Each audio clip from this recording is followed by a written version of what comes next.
Et que dire pendant les 10 dernières nuits du Ramadan où il y a Laylatul Qadr. وَمَا أَدْرَاكَ مَا لَيْلَةُ الْقَدْرِ لَيْلَةُ الْقَدْرِ خَيْرٌ مِنْ أَلْفِ شَهْرٍ.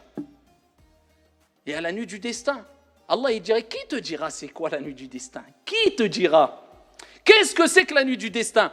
خَيْرٌ مِنْ أَلْفِ شَهْرٍ. Meilleur que 1000 mois. Combien nous allons vivre?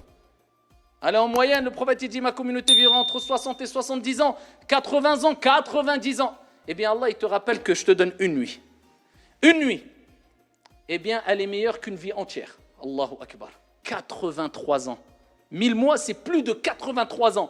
Alors, imagine-toi, ce que tu vas faire, c'est meilleur pendant cette nuit-là que 83 années, que toute une vie. Une nuit, un cadeau d'Allah, si ça, c'est pas un cadeau. Alors, les gens disent, c'est quelle nuit?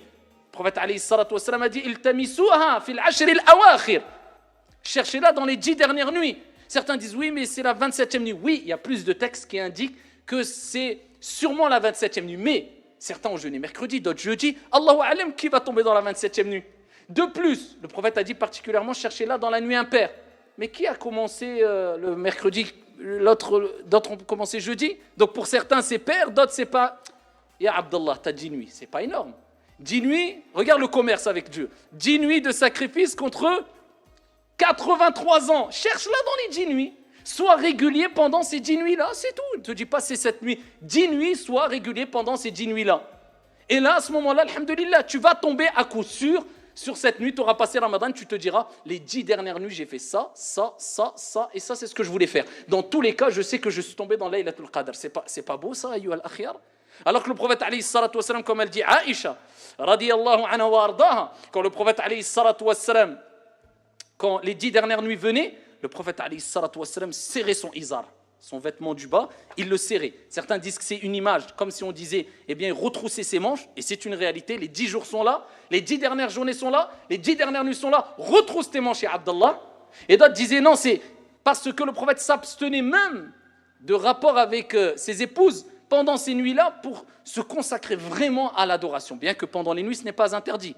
Mais lui, il rappelait que les bienfaits d'ici-bas, il les laissait au maximum. Ça y est, c'est entre moi et Dieu. Là, ça y est, je suis dans la dernière ligne droite, j'accélère de manière sereine et de manière conforme, et j'y vais à fond. Ça y est, il n'y a que l'akhira, il y a l'au-delà, là, je me prépare. 10 nuits, c'est rien.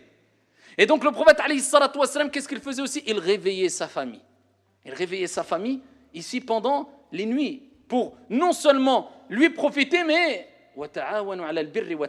c'est ça, par cette cause-là qu'Allah met le mahabba, l'amour, la miséricorde, l'entraide, an-nour, la lumière dans les demeures, l'entraide dans le bien pour l'au-delà et pour la vie d'ici-bas aussi.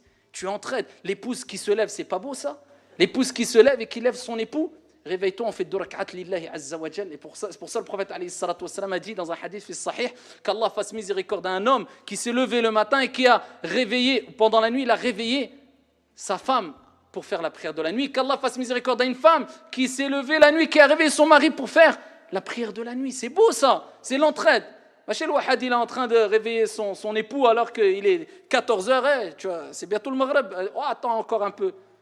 Regardez, il y a une différence entre là, c'est l'opposé. Là, on parle de la nuit. Les gens, illa man rahimallah, à 15h, ils se réveillent. Après, ils restent un peu actifs dans la journée pendant 4 heures. Après, il prend le hadith. Ah, le prophète, alayhi salatu wassalam, il a dit, il n'y a que les shayatines qui ne font pas de sieste dans la journée. Allez, une petite sieste. Et d'abord, encore ça pendant une petite heure. Qu'est-ce qui te reste de Ramadan? Comme un prédicateur turc, je crois, qui avait dit, celui qui passe ses journées de Ramadan en dormant, eh bien, qu'il attend de voir la récompense dans ses rêves. Et il a dit vrai. Sachant que c'est très difficile cette année, c'est tout à votre honneur. Je parle de ceux qui travaillent. Des gens se lèvent à 7h du matin tous les matins. Et ils travaillent toute la journée. Et après, tu les vois à Tarawih le soir. Jazahumullahu khayra. Wallah, ils ont tout compris. C'est très difficile. Tarawih, c'est pas obligatoire, mais et avec ça, ils font des efforts. Et d'autres, wallah, ils font rien de leur journée. À peine il arrive à prendre son poids et le déplacer pour venir prier à la mosquée. Et il rate quoi? Salat al-Isha en groupe, alors que celui qui a prié Salat al-Isha en groupe, c'est comme s'il avait prié la moitié de la nuit. Il rate énorme, et peut-être dans la journée, il fait quasiment rien. Donc, ayyuha al-akhyar, c'est le mois ici où les paresseux se réforment et vont de l'avant, surtout pendant les 10 dernières nuits de Ramadan.